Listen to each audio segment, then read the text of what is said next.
नमस्कार दोस्तों। कल्पना कीजिए, यदि कोई साधारण सा तोता पूरे राज्य का सबसे बड़ा रहस्य खोल दे तो क्या होगा। क्या सचमुच वह तोता बोलता था, या उसके पीछे छिपी थी तेनालीराम की ऐसी बुद्धि जिसने बड़े बड़े दरबारियों की चाल को पल भर में ध्वस्त कर दिया। आज की यह रोचक कहानी आपको अंत तक बांधे रखेगी, इसलिए इसे पूरा जरूर सुनिए। विजयनगर साम्राज्य का राज दरबार अपनी भव्यता और न्यायप्रियता के लिए पूरे भारत में प्रसिद्ध था। महाराज कृष्णदेवराय प्रतिदिन दरबार में विद्वानों और कलाकारों का सम्मान करते थे, लेकिन जितना सम्मान तेनालीराम को मिलता था, उतनी ही ईर्ष्या कुछ दरबारियों के मन में बढ़ती जा रही थी। वे हर दिन यही सोचते कि आखिर ऐसा क्या किया जाए जिससे महाराज के मन से तेनालीराम का विश्वास उठ जाए। एक दिन पड़ोसी राज्य का एक व्यापारी दरबार में पहुंचा। उसके हाथ में सुनहरे पिंजरे में बंद एक अत्यंत सुंदर हरा तोता था। व्यापारी ने झुककर कहा, महाराज जी, यह कोई साधारण तोता नहीं है। यह सच और झूठ पहचान लेता है। पूरे दरबार में फुसफुसाहट शुरू हो गई। महाराज मुस्कुराए और बोले, यदि ऐसा है तो इसकी परीक्षा अवश्य होगी। व्यापारी ने कहा, महाराज जी, जो भी व्यक्ति झूठ बोलेगा, यह तोता जोर जोर से चिल्लाने लगेगा। दरबारियों की आंखों में चमक आ गई। उन्हें लगा कि अब यही तोता तेनालीराम को फंसाने का सबसे बड़ा हथियार बनेगा। कुछ देर बाद एक मंत्री ने धीरे से कहा, महाराज जी, सबसे पहले तेनालीराम की परीक्षा होनी चाहिए। तेनालीराम मुस्कुराए। वे समझ चुके थे कि यह कोई संयोग नहीं, बल्कि सोची समझी चाल है। महाराज ने आदेश दिया, तेनालीराम, आगे आइए। तेनालीराम तोते के सामने जाकर बोले, मेरा नाम तेनालीराम है और मैं कभी झूठ नहीं बोलता। तोता बिल्कुल शांत बैठा रहा। दरबारियों के चेहरे उतर गए। तभी एक चतुर दरबारी आगे आया। उसने पहले से व्यापारी को लालच देकर अपने पक्ष में कर लिया था।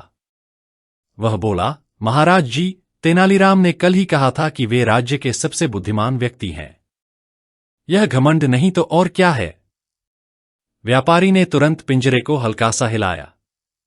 अचानक तोता जोर जोर से चीखने लगा। पूरा दरबार हैरान रह गया।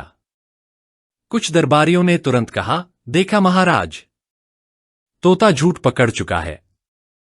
महाराज के चेहरे पर भी गंभीरता आ गई।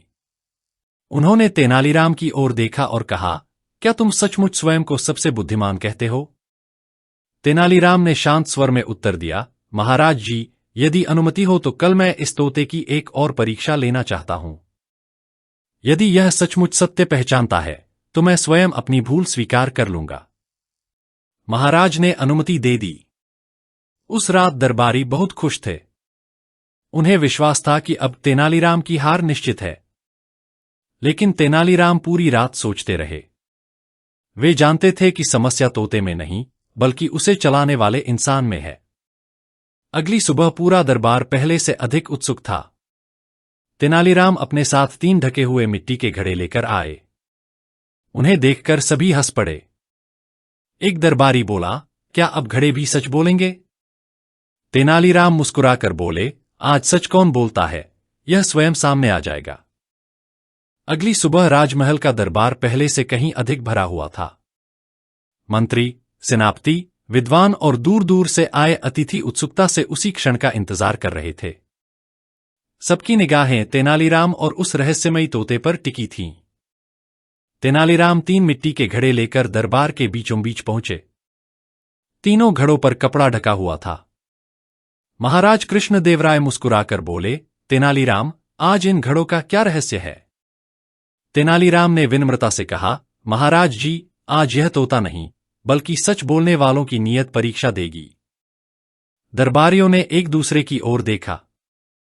किसी को कुछ समझ नहीं आ रहा था। तेनालीराम ने पहला घड़ा खोला। उसमें चमचमाती स्वर्ण मुद्राएं भरी थीं। दूसरे घड़े में केवल साधारण पत्थर थे। तीसरे घड़े में कुछ भी नहीं था। तेनालीराम व्यापारी की ओर मुड़े और बोले, तुम्हें इनमें से एक घड़ा चुनना है। लेकिन ध्यान रहे, जो भी तुम चुनोगे वही तुम्हारा होगा। व्यापारी की आंखें स्वर्ण मुद्राओं पर टिक गईं। उसने तुरंत पहला घड़ा चुन लिया।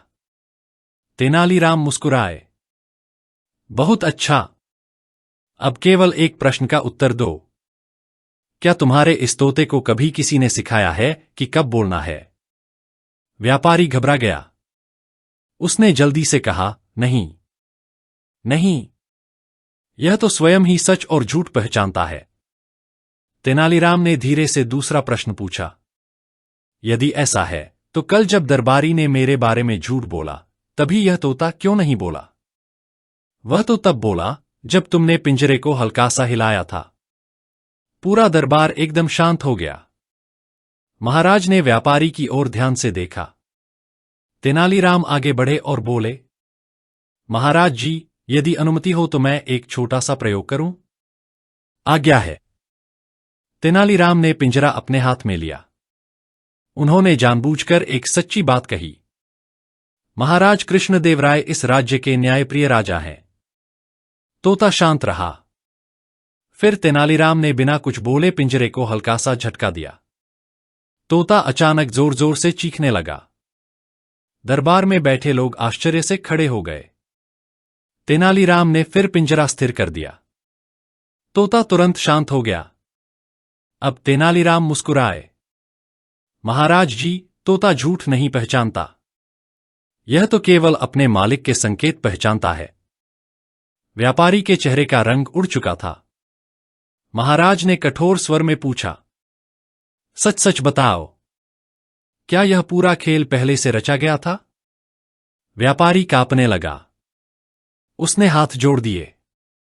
महाराज जी, मुझे क्षमा कर दीजिए। कुछ दरबारियों ने मुझे स्वर्ण मुद्राओं का लालच दिया था।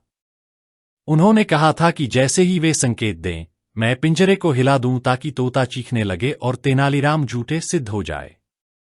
यह सुनते ही पूरा दरबार स्तब्ध रह गया। महाराज का चेहरा क्रोध से लाल हो उठा।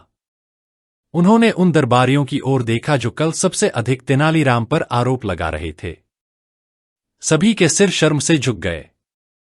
एक दरबारी रोते हुए बोला, महाराज जी, हमसे बहुत बड़ी भूल हो गई। हम तेनालीराम से ईर्ष्या करते थे। इसी कारण हमने यह षड्यंत्र रचा।